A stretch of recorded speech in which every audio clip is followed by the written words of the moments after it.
വേഗം വരുന്നവൻ്റെ യേശു കർത്താവിൻ്റെ നാമത്തിൽ മാർവലസ് ലൈറ്റിൻ്റെ മീഡിയ മിനിസ്ട്രീസിലേക്ക് ഞാൻ എവരെയും സ്വാഗതം ചെയ്യുന്നു. അപ്പോൾ നമുക്കറിയാം, ഇത്രയും ദർശനമുള്ള ഒരുത്തനെ പിന്നെ ഒരു 40 വർഷം മരുഭൂമിയിലേക്ക് ഓടിക്കേണ്ട ഒരു കാര്യം ദൈവത്തിനുണ്ടോ എന്ന് സ്വാഭാവികമായിട്ടും നമുക്ക് ചോദിക്കാം. അതിന് നല്ലൊരു മറുപടി പറഞ്ഞത് എൻ്റെ മൂത്ത മോള് റേമയാണ്. റേമ ഒരിക്കൽ എന്നോടൊരു ചോദ്യം ചോദിച്ചു, ഡാഡി, ഈ മോശെ എന്തിനാ 40 വർഷം മരുഭൂമിയിലിട്ടത്? ഞാൻ പറഞ്ഞു, 40-ന് വലിയ പ്രാധാന്യമുണ്ട്. 40 ദിവസം യേശു കർത്താവ് അല്ലേ ഉപവസിച്ചതും പരീക്ഷകനാൽ പരീക്ഷിക്കപ്പെടാൻ പോയതും, അതുപോലെ 40 വർഷം ഇസ്രായേൽ ജനം പാലായനം ചെയ്തത്, ഇങ്ങനത്തെ ഒരുപാട് 40 ഉണ്ടല്ലോ. 40 ദിവസം മോശ സീനായിൽ പോയതൊക്കെ പറഞ്ഞപ്പോൾ അവൾ പറഞ്ഞു, അതല്ല ഡാഡി, ഈ 40 വർഷം എന്നുള്ളൊരു കാര്യം മരുഭൂമിയിൽ 40 വർഷം ഉണ്ടായിരുന്നു അല്ലേ? 80-ാമത്തെ വയസ്സിലാണല്ലോ ഈ ദർശനം ഉണ്ടാകുന്നത്. മരുഭൂമിയിൽ 40 വർഷം എന്നുള്ളൊരു കാര്യം ദൈവത്തിൻ്റെ അജണ്ടയിലില്ല. പിന്നെ ഈ 40 വർഷം എന്തിനെന്നോ, സ്വന്തം കഴിവുകൊണ്ട് ഇസ്രായേൽ ജനത്തെ രക്ഷിക്കാമെന്ന് ഒരു മോഹം മോശയ്ക്കുണ്ടായപ്പോൾ അവിടെ നിക്കക്കള്ളിയില്ലാതെ ഓടേണ്ടി വന്നു. അപ്പം അന്ന് തനിക്ക് ഫറവോൻ്റെ കൺട്രോളിൽ നിന്ന് ഒരുപാട് കാര്യങ്ങൾ കിട്ടിയിട്ടുണ്ട്. കഴിവും ജ്ഞാനവും ശക്തിയും ബലമൊക്കെ കിട്ടിയിരിക്കുക. മരുഭൂമിയിൽ ഈ മുൾപ്പടർപ്പ് കത്തുന്നതിൻ്റെ മധ്യത്തിൽ ഇദ്ദേഹം അവിടെ ചെന്നപ്പോൾ ദൈവം ആദ്യം ചോദിച്ചത്, നിൻ്റെ കയ്യിൽ എന്തെന്നാ, നിൻ്റെ കയ്യിൽ എന്താണ്? അപ്പം മോശ ചിന്തിക്കുകയാണ്, എൻ്റെ കയ്യിൽ കൊട്ടാരത്തിൽ വെച്ചിട്ട് 40 വർഷങ്ങൾക്ക് മുമ്പാണ് ഇത് ചോദിച്ചിരുന്നെങ്കിൽ ഞാൻ പറയുമായിരുന്നു എൻ്റെ കയ്യിൽ എന്തൊക്കെ ഉണ്ടെന്ന്. ഇതിപ്പോൾ ഒന്നുമില്ല. കാരണം ഈ 40 വർഷം കൊണ്ട് മരുഭൂമിയിൽ എല്ലാം നഷ്ടപ്പെട്ട ഒരു വലിയ സീറോ ആയിട്ടിരിക്കുകയാണ് ഈ മനുഷ്യൻ. എന്നിട്ട് എന്നോട് എന്തുണ്ട് നിൻ്റെ കയ്യിൽ, എന്തുണ്ട് നിൻ്റെ കയ്യിൽ? ഇതിപ്പോൾ കണ്ടറിഞ്ഞൂടെ, എൻ്റെ കയ്യിൽ ഒന്നുമില്ല. എൻ്റെ കയ്യിൽ എന്തെങ്കിലും ഉണ്ടെങ്കിൽ എനിക്ക് ഇഷ്ടമില്ലാത്ത ഈ അമ്മായിയപ്പൻ്റെ ആടുകളെ മേയ്ക്കാൻ ഞാൻ പോകേണ്ട ഗതികേട് എനിക്ക് വരത്തില്ല. എനിക്ക് സ്വയമായിട്ടൊരു വെള്ളം വാങ്ങിച്ചു കുടിക്കാനുള്ള കാശ് പോലും എൻ്റെ കയ്യിലില്ല. വീണ്ടും ദൈവം ചോദിച്ചു, എന്തുണ്ട് നിൻ്റെ കയ്യിൽ? അപ്പോഴാണ് മോശ പറഞ്ഞത്, ഇപ്പം എന്ത്? ആകെ എൻ്റെ കയ്യിലുള്ളത് ഈ ഒരു വടി. അപ്പം നമ്മൾ അതിനെക്കുറിച്ച് പറഞ്ഞിരിക്കുന്നത്, പലരും പ്രസംഗിച്ചു, ഇത് ആടുകളെ മേയ്ക്കുന്ന ചുള്ളിക്കമ്പാണ്, മരുഭൂമിയിൽ കൊണ്ട് നടക്കുന്ന വടിയാണ്. ബെന്നിഹിൻ അതിനെക്കുറിച്ച് നല്ലൊരു മെസ്സേജ് പറഞ്ഞു. ബെന്നിഹിൻ പറഞ്ഞു, ഇത് ആടുകളെ മേയ്ക്കുന്ന വടിയും കാര്യങ്ങളൊന്നുമല്ല. പല മെസ്സേജുകളാണ് അതിൽ കയറി വരുന്നത്, നിങ്ങൾ ഏതെങ്കിലുമൊക്കെ എടുത്തോ. ഇത് ആടുകളെ മേയ്ക്കുന്ന വടിയൊന്നുമല്ല, ഇത് കൊട്ടാരത്തു നിന്ന് കിട്ടിയ വടിയാണ്. കൊട്ടാരത്തിൽ നിന്ന് ഇറങ്ങിപ്പോരുമ്പോൾ എല്ലാം നഷ്ടപ്പെട്ടിട്ടുണ്ട് മോശയ്ക്ക്. പക്ഷേ അവിടുത്തെ ഒരു റോയൽ സ്റ്റാറ്റസിനെ കാണിക്കുന്നൊരു വടിയുണ്ട് കൊട്ടാരത്തിൽ. അതാണ് കൊട്ടാരത്തിലുള്ള രാജാവോ അല്ല പുറത്ത് നടക്കാൻ പോകുമ്പോൾ ഇങ്ങനെയൊക്കെ ഇങ്ങനെ കുത്തും. അത് റോയൽ സ്റ്റാറ്റസിനെ കാണിക്കുന്ന ആ വടിയാണ് മോശയുടെ കയ്യിലുള്ളത്. മോശയ്ക്ക് എല്ലാം നഷ്ടപ്പെട്ടു, പക്ഷേ ആ സ്റ്റാറ്റസിൻ്റെ സിമ്പിളായിരിക്കുന്ന ഈ വടി താൻ കളയാതെ സൂക്ഷിച്ചു വെച്ചിരിക്കുക. എന്തുണ്ട് നിൻ്റെ കയ്യിൽ എന്ന് ചോദിച്ചപ്പോൾ, ഈ ഒരു വടിയല്ലാതെ എൻ്റെ കയ്യിൽ ഒന്നുമില്ലെന്ന് പറഞ്ഞു. തമ്പുരാൻ പറഞ്ഞു, ആ വടി കൂടെ നിന്നെ നിന്ന് പോകണം. അതെന്താ കാര്യം? നിന്നെ ഒരു പക്ക സീറോ ആക്കിയാലേ എനിക്ക് നിന്നെ ഹീറോ ആക്കാൻ പറ്റത്തുള്ളൂ. അപ്പോൾ നിനക്ക് ഇപ്പോഴും നീ സീറോ ആകാതിരിക്കാൻ, എല്ലാം നഷ്ടപ്പെട്ടിട്ടും ആ പഴയ ആ ഈഗോയിസും ആ കോംപ്ലക്സ് ഇതൊക്കെ ഉണ്ടല്ലോ, ഞാൻ ആരായിരുന്നു എന്നുള്ള ആ പ്രൗഢിയും ആ പ്രൈഡും, അത് നിന്നെ വിട്ട് പോയിട്ടില്ല. അത് താഴെ ഇട്ടാലേ അറിയത്തുള്ളൂ നീ കൊണ്ട് നടക്കുന്നത് എന്താണ്. താഴെ ഇടണോ? ശരി, ഞാൻ കൊണ്ട് നടക്കുന്നത് എന്താണ് എനിക്കറിയാം. അതൊരു വടി, ഒരു വടി. ഓക്കെ, താഴെ ഇട്ടതും മോശ ഓടി. കാരണം എന്താ? താഴെ വീണപ്പോഴാണ് അറിഞ്ഞത് കൊണ്ട് നടന്നത് ഒരു പാമ്പാണ്. ഇതുവരെ മനസ്സിലായിട്ടില്ല ഇതെന്താണെന്ന്. ഇപ്പോഴാണ് മനസ്സിലായത്, അയ്യോ, ഇതിനെയാണോ ഞാൻ കൊണ്ടു നടന്നത്. ദൈവം ചിലത് താഴെ ഇടാൻ പറയുമ്പോൾ ദൈവത്തോട് എന്തിനാന്ന് ചോദിക്കല്ലേ. നിനക്കറിയത്തില്ല ഇതെന്താണെന്ന്, ദൈവത്തിനറിയാം. നിൻ്റെ കയ്യിലിരിക്കുന്നത്, നിനക്ക് തന്നെ നിന്നെ തിരിഞ്ഞു കൊത്തുന്ന ഒരു സാധനമുണ്ട്, അതുകൊണ്ട് അതിനെ കളയുന്നതാണ് നിനക്ക് ബുദ്ധി. അത് ദൈവത്തെ അനുസരിക്കുമ്പോൾ വടി താഴെ വീണപ്പോൾ അതിൻ്റെ ഒറിജിനൽ ഇങ്ങ് വെളിപ്പെട്ടു. എന്നിട്ട് മോശ ഓടുമ്പോൾ ദൈവം ചോദിച്ചു, എവിടേക്ക്? ഇത് താഴെ ഇട്ടിട്ട് നീ എന്തിനാ ഓടുന്നത്? അത് പാമ്പ്, അത് ഞാൻ കൊണ്ടുവന്നല്ലോ. ദൈവം പറയുന്നത്, ഞാൻ കൊണ്ടുവന്ന പാമ്പല്ലത്, നീ കൊണ്ടുവന്ന പാമ്പ. ഞാനെപ്പോൾ കൊണ്ടുവന്നു? നിന്റെ കയ്യിൽ ഇതായിരുന്നു. ഇനിയൊരു കാര്യം ചെയ്യും, ഓടണ്ട, അതിൻ്റെ വാല് കയറി പിടിക്കാൻ പറഞ്ഞു. വാലിൽ കയറി പിടിച്ചു. ദൈവം തലയെ പിടിക്കാൻ പറഞ്ഞില്ല, വാല് പിടിക്കാൻ പറഞ്ഞു. അതിനൊരു ദൈവദാസൻ പറഞ്ഞപ്പോൾ പറഞ്ഞു, വാലല്ല, തിരിച്ച് പാമ്പിൻ്റെ തലയാണ് മോശ പിടിച്ചിരുന്നെങ്കിൽ മോശ വടിയാവുമായിരുന്നു. മനസ്സിലാവുന്നില്ല. വടി പാമ്പായി, വാൽ പിടിക്കാൻ പറഞ്ഞതിൻ്റെ കാര്യം അന്ന് തല തകർന്നിട്ടില്ലല്ലോ. ഹല്ലേലൂയ. ഇന്ന് നമ്മൾ വാൽ അന്വേഷിക്കുന്നവരല്ല, ഇന്ന് നമ്മൾ തല അന്വേഷിക്കുന്നവരാണ്. മോശയുടെ കാലത്ത് യേശു വന്ന് യേശുവിൻ്റെ പ്രവൃത്തി തീർത്തിട്ടില്ലല്ലോ. അപ്പം മോശയും കാത്തിരിക്കല്ലേ യേശുവിനെ, മോശ കണ്ടിട്ടില്ലല്ലോ. ഇത് തുടങ്ങിയത് മോശയുടെ കാലത്തും അല്ല, ആദാമിൻ്റെ കാലത്താണ് പറഞ്ഞത്, സ്ത്രീയുടെ സന്തതി നിന്റെ തല തകർക്കുമെന്ന്. മോശയുടെ കാലത്തും അല്ല, ആദാമിൻ്റെ കാലത്താണ് പറഞ്ഞത്. അന്ന് മുതൽ പിശാച് അന്വേഷിച്ചുകൊണ്ടിരിക്കുക, ആരായിരിക്കും എൻ്റെ തല തകർക്കാൻ വരുന്നത്, ആരായിരിക്കും എൻ്റെ തല തകർക്കാൻ വരുന്നത്. അപ്പോൾ ഓരോ കാലഘട്ടങ്ങളിലും ഓരോ അഭിഷിക്തൻ എവിടെങ്കിലും എഴുന്നേക്കുന്നു എന്ന് അറിഞ്ഞാൽ ഉടനെ പിശാച് ഉടനെ അവനെ തകർക്കാൻ നോക്കുകയാണ്. അങ്ങനെയാണ് മോശയൊക്കെ തകർക്കാൻ നോക്കിയത്. പക്ഷേ മോശയുടെ ജനനത്തേക്ക് തന്നെ പിശാചിന് ഒരു സംശയമുണ്ട്, ഇതെന്തോ ഒരു അബ്നോർമാലിറ്റിയും ഒക്കെ കാണുന്നുണ്ട്. ഇനി ഇവനായിരിക്കുമോ എൻ്റെ തല തകർക്കാൻ വരുന്നതെന്ന് ചോദിച്ചപ്പോൾ സംശയം വേണ്ട, വേഗം ഫറവോൻ്റെ അടുക്കൽ ഓർഡർ കൊടുത്തു. ആ വയസ്സിലുള്ള എല്ലാ കുഞ്ഞുങ്ങളും, മോശ എവിടെയെന്നൊന്നും അറിയത്തില്ല. നമ്മളിപ്പോൾ സാത്താൻ്റെ സഭ എവിടെയെന്ന് അറിയാത്തതുപോലെ മോശ എവിടെയാണെന്ന് അറിയത്തില്ല. റോമർ 6:16 ഇതൊക്കെ ഓർത്തെടുക്കണ്ടേ ഞാൻ. നിങ്ങൾ ദാസന്മാരായി അനുസരിപ്പാൻ നിങ്ങളെ തന്നെ സമർപ്പിക്കുകയും.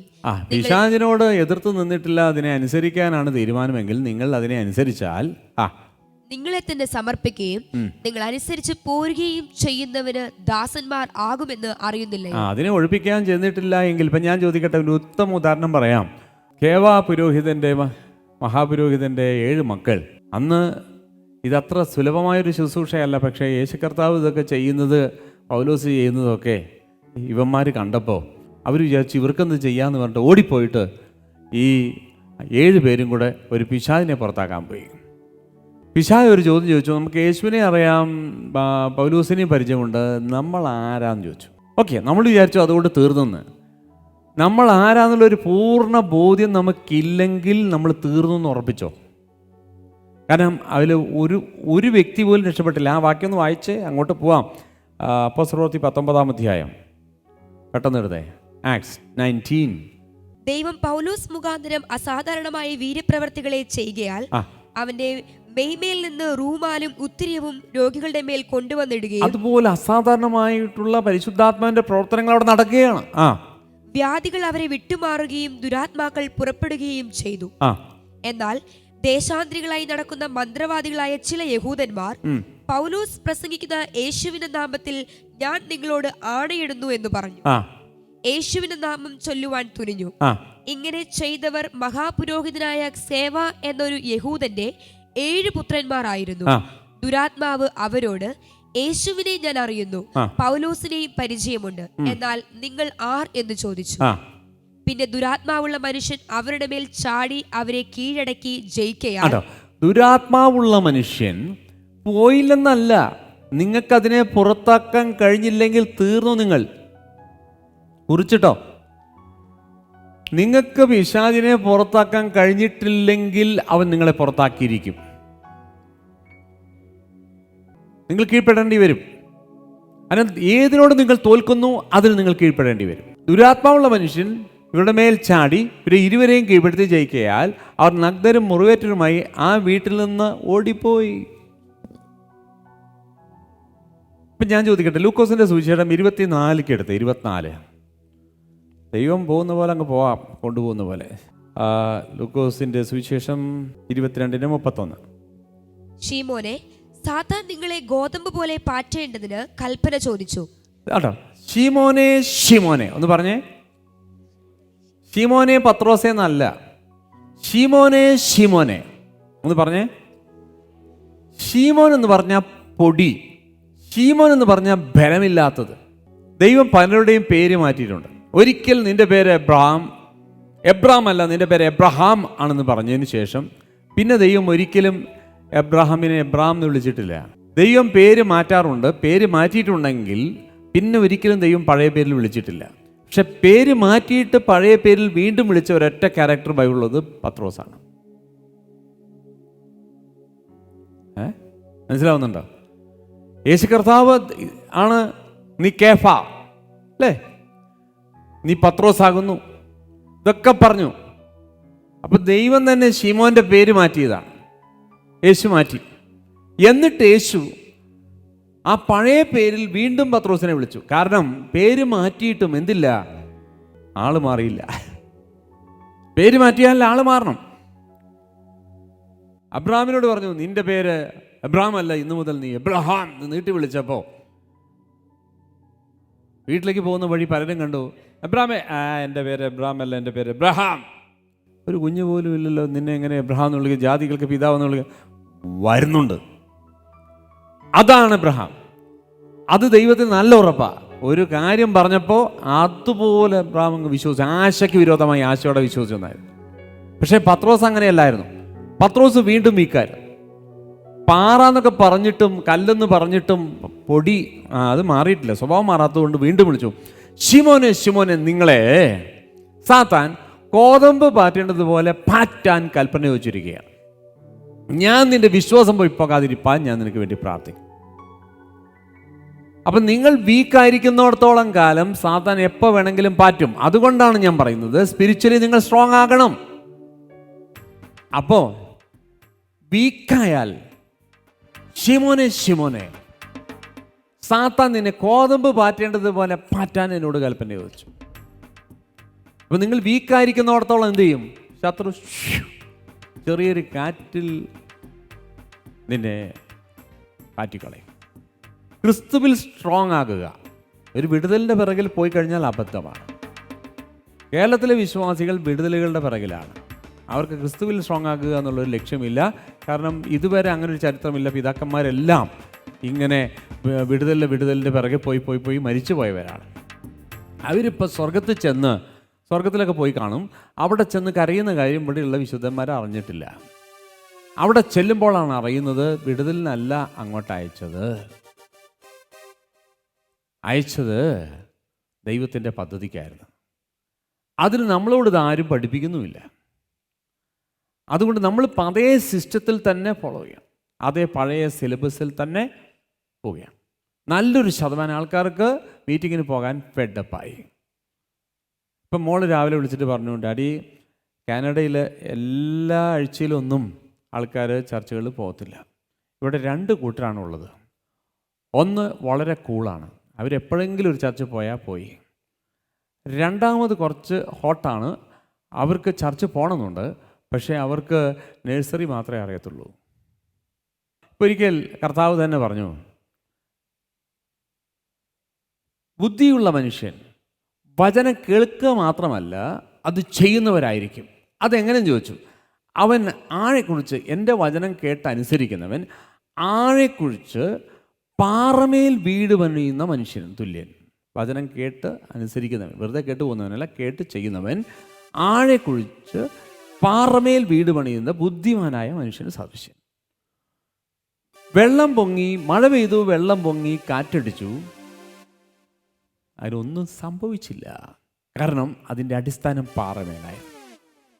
ഹല്ലേലൂയ. നിങ്ങളുടെ അടിസ്ഥാനം പാറമേലായിട്ട് നിങ്ങളൊരു ചർച്ച പോവുകയാണെങ്കിൽ നിങ്ങൾക്ക് അത്ര ഷെയ്ക്ക് വരത്തില്ല, നിങ്ങൾക്കത് മനസ്സിലാവും. പക്ഷേ വചനം കേൾക്കുന്നവൻ, ഓരോയിടത്തുനിന്നും പോയി കേൾക്കുന്നവൻ, അവൻ മണലിൽ വീട് പണിത ബുദ്ധിയില്ലാത്ത മനുഷ്യന് സദൃശ്യൻ എന്ന് യേശു പറഞ്ഞു. ചെറിയൊരു മഴ വന്നു, നദി പൊങ്ങി, വെള്ളം കയറി അടിച്ചു, അതിൻ്റെ തകർച്ച ഭയങ്കരമായിരുന്നു. പക്ഷേ ഇവിടുത്തെ വചനം കേട്ട് ഉറക്കുന്ന വ്യക്തിക്ക് ഒരു സുനാമി വരെ വിഷയമല്ല. അപ്പോൾ ഈ കൂലിപ്പണി ചെയ്യുന്ന വ്യക്തികൾ വരെ എൻ്റെ എറണാകുളത്ത് വന്നിട്ട് എന്നോട് പറയുന്നൊരു കാര്യം, ഞാൻ കഴിഞ്ഞ ദിവസം പറഞ്ഞു, തൃശ്ശൂരിലൊരു സഹോദരി ഇങ്ങനെ ഒരു അഭിപ്രായം പറഞ്ഞു, ബിഷപ്പിൻ്റെ ക്ലാസ് ഭയങ്കര കട്ടിയാണ്, ആർക്കും ഒന്നും മനസ്സിലാവുന്നില്ലെന്ന് പറഞ്ഞു. അപ്പം ഞാനത് അത് കേട്ട ഉടനെ പിറ്റേ ദിവസം ഞാൻ നിങ്ങളോട് ചോദിച്ചു, കട്ടിയാണെന്ന് പറയുന്നു. പക്ഷേ ഞാൻ പുതിയ ആൾക്കാർക്ക് ചിലപ്പോൾ അത് കട്ടിയായിരിക്കാം, പക്ഷേ പഴയ ആൾക്കാർക്ക് ഞാൻ ഇപ്പോഴും പാല് കൊടുത്തു കഴിഞ്ഞാൽ അവർ പറയും, ബിഷപ്പ് എപ്പോഴും ഈ ലൈറ്റായി പറയുന്നതുകൊണ്ട് കട്ടികളൊന്നും കിട്ടുന്നില്ലെന്ന് പറയും. അപ്പോൾ രണ്ടിനും പ്രശ്നമാണ്. ഞാൻ മെസ്സേജിൻ്റെ കട്ടി കുറയ്ക്കണോ?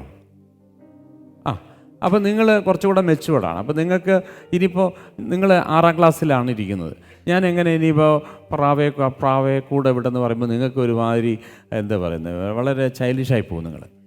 എനിക്ക് കുഴപ്പമൊന്നുമില്ല. എനിക്ക് കല്ല് 5 4 എടുക്കുന്നു, ദാവീദ് എറിയുന്നു ഗോലിയാത്തിനെ. എനിക്കാണ് പ്രസംഗിക്കാൻ അറിയാത്തത്. അപ്പോൾ നിങ്ങൾക്കത് വളരെ ചൈൽഡിഷ് ആവും. എപ്പോഴും ആ ബിഷപ്പ് ആ ഗോലിയാത്തും ആ ദാവീദുമായിട്ടിരിക്കുകയാണ്. അപ്പോൾ നിങ്ങൾക്കത് 6ാം ക്ലാസ്സിലുള്ളവന് 1ാം ക്ലാസ്സിലെ ബുക്ക് കൊടുക്കുന്ന പോലെ ഇരിക്കും. പക്ഷേ 1ാം ക്ലാസ്സിലുള്ളവൻ അവൻ 6ാം ക്ലാസ്സിൽ ഒന്നും മനസ്സിലാകത്തില്ലെന്ന് പറയുന്നത് എനിക്ക് മനസ്സിലാക്കാൻ കഴിയും. അപ്പം ഞാൻ ഇതിൻ്റെ രണ്ടിൻ്റെ ഇടയിലാണ്.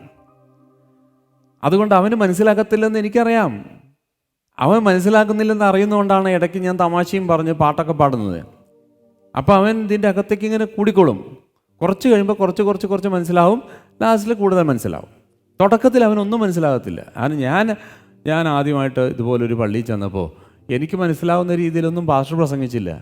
എൻ്റെ സ്റ്റാൻഡേർഡിന് പാസ്റ്റർക്ക് ഇറങ്ങാൻ പറ്റത്തില്ല. പാസ്റ്റർ സ്റ്റാൻഡേർഡിലേക്ക് ഞാൻ കയറാനേ പറ്റത്തുള്ളൂ. മനസ്സിലായോ? അപ്പം നിങ്ങളുടെ സ്റ്റാൻഡേർഡിലേക്ക് ഞാൻ ഒരിക്കലും താഴേക്ക് ഇറങ്ങത്തില്ല. എൻ്റെ സ്റ്റാൻഡേർഡിലേക്ക് നിങ്ങൾ വരിക. ഞാൻ എല്ലാവരെയും കുറിച്ച് സ്വപ്നം കാണുന്നത് നിങ്ങൾ ഇവിടെ നിൽക്കുന്നതാണ്. ആ ഒരു ദർശനത്തിനനുസരിച്ചുള്ള ടീച്ചിങ്ങാണ് ഞാൻ തരുന്നത്. ഹല്ലേലൂയ. എന്ത് ഫോക്കസ് ചെയ്താലും ദൈവരാജ്യത്തിലേക്കാണ് ഫോക്കസ് ചെയ്യുന്നത്.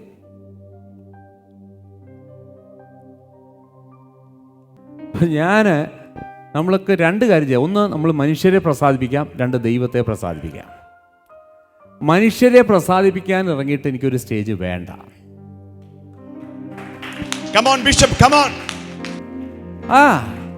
കാരണം മനുഷ്യരെ പ്രസാദിപ്പിച്ചിട്ട് എനിക്ക് അങ്ങനെ ഒരു സ്റ്റേജ് വേണ്ടെന്ന്. അപ്പം അതുകൊണ്ട് മനുഷ്യരെ പ്രസാദിപ്പിച്ചിട്ട് ഞാൻ ശുശ്രൂഷിക്കത്തില്ല. അങ്ങനെയാണെങ്കിൽ എനിക്ക് ശുശ്രൂഷയെ വേണ്ട. അതിലൊന്നും നമ്മൾ തളരത്തില്ല. നമ്മൾ മണൽപ്പുറത്തല്ല, നമ്മൾ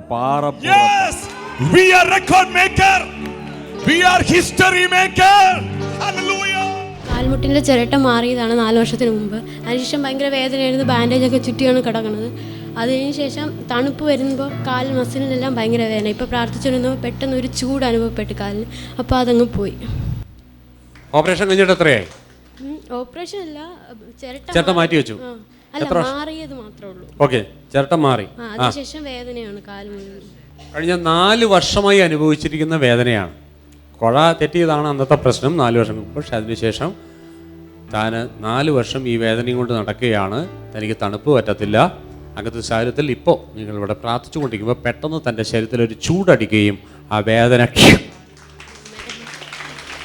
തോളിൽ വീണ് തട്ടി ഇങ്ങനെ പോയതായ തിരിച്ച് ഫിക്സ് ചെയ്ത് ജോലിയും ചെയ്യാൻ പാടില്ല. അപ്പം ഭയങ്കര വേദനയാണ്. പൊക്കാനൊക്കെ ഭയങ്കര പാട്, കൈയടിക്കാൻ പാട്. അത് ഇപ്പം സുഖമായി. അതുപോലെ 2-3 ദിവസമായി പ്രെയറിന് പറഞ്ഞ് പോകാൻ ഇറങ്ങാൻ പറ്റില്ല.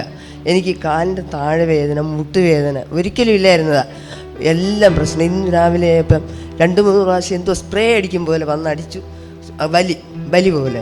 വലി പോലെ വന്നിട്ട് എനിക്ക് ശ്വാസം മുട്ടും, സംസാരിക്കാൻ പറ്റില്ല. അങ്ങ് വെപ്രാളം, ജീവൻ പോകുന്ന വെപ്രാളം. 3 പ്രാവശ്യം രാവിലെ. എല്ലാം മാറി. ഞാൻ പ്രെയറിന് വന്നിവിടെ ഇരുന്ന് ഇത് പ്രാർത്ഥിക്കാൻ പറഞ്ഞപ്പോൾ എല്ലാം മാറി. ശ്വാസം മുട്ടെല്ലാം മാറി. ശ്വാസം മുട്ടൽ മാറി. ദൈവാത്മ പറഞ്ഞു കേട്ടോ. അവിടെ രോഗം സകലതും മാറി. പിടിപ്പിച്ചനായ നന്ദി യേശുവിൻ നാമത്തിൽ. ഗുളിക കഴിച്ചിട്ട് മാറിയില്ലായിരുന്നു. ഇപ്പം ഈ തോളിൻ്റെ അവിടെ വേദന. ഇപ്പം മുകളിലോട്ട് കൈ വെക്കാൻ പറഞ്ഞ് പ്രാർത്ഥിച്ചു നിന്നപ്പം മാറി. സകലം ചെസ്റ്റ് പെയിൻ ആയിരുന്നു, ഷോൾഡറിൽ പെയിൻ ആയിരുന്നു. മരുന്ന് കഴിച്ചുകൊണ്ടിരിക്കുകയാണ്. ശ്വാസം മുട്ടലും നെഞ്ച് വേദന. ഇപ്പം ശ്വാസം മുട്ടലും ഇല്ല. ഒരു വണ്ടി വന്ന് ഇടിച്ച് ഞാൻ മോനും കൂടെ ഓടിച്ചിരുന്ന വണ്ടി 2ആയിട്ട് പിളർന്ന് റോഡിൻ്റെ നടുക്ക് ഓർമ്മയില്ലാതായി. ഞാൻ മോൻ്റെയൊക്കെ വിളി കേട്ടാണ് ഓർമ്മ വീണുവെങ്കിലും എണീറ്റ് നിൽക്കാൻ വയ്യ.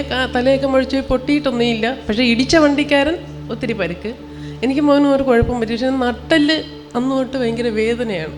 ഇങ്ങനെ കുനിയാൻ ഭയങ്കര പാടാണ്. ഇപ്പോൾ പുറത്ത് പറഞ്ഞില്ല, വീട്ടിൽ ഇത്തിരി തിരക്കും കാര്യവും ഒത്തിരി സാമ്പത്തിക പ്രശ്നമൊക്കെ ഉള്ളതുകൊണ്ട് ഹോസ്പിറ്റലിൽ പോകാനും മടിച്ചു. അതുകൊണ്ട് പിള്ളേരൊക്കെ പഠിച്ചുകൊണ്ടിരിക്കുന്നു. അപ്പോൾ ഞാൻ ഇങ്ങനെ ഇവിടെ വന്ന് ആരാധന സമയത്ത് എക്സർസൈസ് ചെയ്യാൻ പറഞ്ഞപ്പോൾ എക്സർസൈസ് ചെയ്തു. എനിക്ക് തോന്നി അതെല്ലാം മാറി. അതുപോലെ ഇങ്ങനെ കാല് തൊട്ട് കുനിയാൻ പറ്റുന്നുണ്ടല്ലോ. കുനിഞ്ഞേ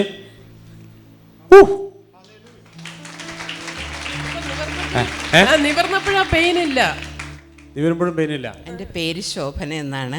കൈ കൊട്ടി പാടാൻ പോലും പറ്റില്ലായിരുന്നു. ഇവിടെ വന്നിരുന്നപ്പോൾ ഞാനിങ്ങനെ പ്രാർത്ഥിച്ചു, കർത്താവേ എനിക്ക് ഭയങ്കര വേദന, കൈകൊട്ടി ആരാധിക്കാനൊക്കെ ഒന്നില്ല, ഞാൻ എപ്പോഴും ഇങ്ങനെ ഇരുന്നാൽ മതിയോ, എന്നെ നിനക്ക് സൗഖ്യമാക്കാൻ കഴിയില്ലേ, ഒന്ന് എന്നെ തൊട്ടാലും എന്ന് പറഞ്ഞു. കൈ ഇത്ര വരെ പൊങ്ങൂലായിരുന്നു, ഇപ്പം ഇത്രയും പൊങ്ങാം. നല്ല സൗഖ്യമുണ്ട്. കൈ പൊക്കാൻ എനിക്ക് കൈ പൊക്കാൻ പറ്റത്തില്ലായിരുന്നു, കൈ പൊക്കാം. വലിയ പ്രയാസത്തിലാണ് ഇന്ന് വന്നത്. അത്ഭുതകരമായ ദൈവം സൗഖ്യമാക്കി. വിടുതലായി. നന്ദി. ആമേൻ. തുടയലിന് ഭയങ്കര വേദന 2 ദിവസം. തുടയലിന് അനക്കാൻ പറ്റാതെ, രാവിലെ ഇന്ന് വരാൻ പറ്റുന്നില്ലെന്നാണ് വിചാരിച്ചത്. എല്ലാവർക്കും വരാൻ പറ്റാത്ത, അതൊക്കെ ശത്രുവിന്റെ പദ്ധതിയായിരുന്നു. അതുകൊണ്ടാണ് എല്ല് മാത്രം തൊടാൻ ദൈവാത്മാവ് പറഞ്ഞത്. പ്രാർത്ഥിക്കുന്ന സമയത്ത് ഈ വാരിയെല്ലൊക്കെ വേദനയായി. പട്ടണം നമ്മൾ തൊടും, പട്ടണത്തെ നമ്മൾ തൊടും യേശുവിന്റെ നാമത്തിൽ. അത് വിശ്വസിക്കുന്നവർ മാത്രം നിങ്ങളെ വിശ്വാസ സൂചകമായി 2 പ്രാവശ്യങ്ങളിൽ കൈയടിച്ചേ. പിടിപ്പിച്ച നിന്റെ വിശ്വാസതയ്ക്ക് നന്ദി. എല്ലുകൾക്ക് കൊടുത്ത സൗഖ്യത്തിന് നന്ദി. ആമേൻ. ഡിസ്ക് കംപ്ലൈൻ്റ് ആയിരുന്നു എനിക്ക്. ഈ കഴുത്തിൻ്റെ ഈ എല്ലും കംപ്ലൈൻ്റ് ആയിരുന്നു. അപ്പം മരുന്ന് കഴിക്കണുണ്ടായിരുന്നു. ഇന്ന് രാവിലെ കുനിഞ്ഞിങ്ങനെ തൂക്കാൻ പോലും കുനിയാൻ വയ്യ. ഇപ്പൊ കുനിയാവോ? ഇവിടെ വന്ന് ഞാൻ ഒന്ന് കുനിഞ്ഞേ. കുനിയാൻ പോലും പറ്റത്തില്ലായിരുന്നു. എവിടൊക്കെയായിരുന്നു പ്രശ്നം? കഴുത്ത് തിരിക്കാനും പറ്റത്തില്ല, കുനിയാനും പറ്റത്തില്ല. 2 സൗഖ്യമായി. വിടുവിച്ച ദൈവത്തിന്റെ വിശ്വസതയ്ക്ക് നന്ദി. കർത്താവേ, നിന്റെ സ്നേഹത്തിന്റെ ആഴം വലുത്. കാൽമുട്ട് പ്രശ്നമായിരുന്നു 1 വർഷത്തോളമായി. ഇപ്പം ഫ്രീ ആയി. 1 വർഷമായി കാലിന്റെ മുട്ടലിന്റെ പ്രയാസം അത്ഭുതകരമായി സൗഖ്യമായി. കൈകളടിച്ച് ദൈവത്തെ സ്തുതിച്ചേ. ഇനി അത് ഇല്ല അവർക്ക്. ആമേൻ. ഈ മെസ്സേജ് നിങ്ങൾക്ക് അനുഗ്രഹമായി എന്ന് വിശ്വസിക്കുന്ന ഒരു വാക്ക് ഞങ്ങൾക്ക് വേണ്ടി പ്രാർത്ഥിക്കാം. ഞങ്ങളുടെ പ്രയർ ലൈനും മറ്റുള്ള കാര്യങ്ങളൊക്കെ താഴെ കൊടുത്തിട്ടുണ്ട്. യൂട്യൂബിൽ ലൈവ്, അതായത് പ്രത്യേകിച്ച് തൃശ്ശൂരിലെ മീറ്റിംഗ് രാവിലെ 8 മണിക്ക് ഞായറാഴ്ച, തൃശ്ശൂരിൽ നിന്നും ഉച്ചയ്ക്ക് 2:30 മണിക്ക് എറണാകുളത്ത് സർവീസ് 3 മണിക്കോ 3:30 മണിക്കൊക്കെ ലൈവിൽ ഞങ്ങൾ വരുന്നുണ്ട്. അത് നിങ്ങൾക്ക് പ്രയോജനമാകും തീർച്ചയായിട്ടും. അതുകൂടാതെ ഫേസ്ബുക്കും കൂടെ കാണുക. ബിഷപ്പ് മനു മേനോൻ. നിങ്ങൾക്കുള്ള സന്ദേശം അതിലൊക്കെ ലഭിക്കാൻ ഇടയാകും. സർവശക്തനായ ദൈവം ധാരാളമായി നിങ്ങളെ അനുഗ്രഹിക്കട്ടെ. ഭൗതിക വിഷയങ്ങളും ആത്മീയ വിഷയങ്ങളും ആരോഗ്യ വിഷയങ്ങളിലൊക്കെ സർവശക്തനായ ദൈവം ധാരാളമായി നിങ്ങളെ മാനിക്കട്ടെ. ആമേൻ.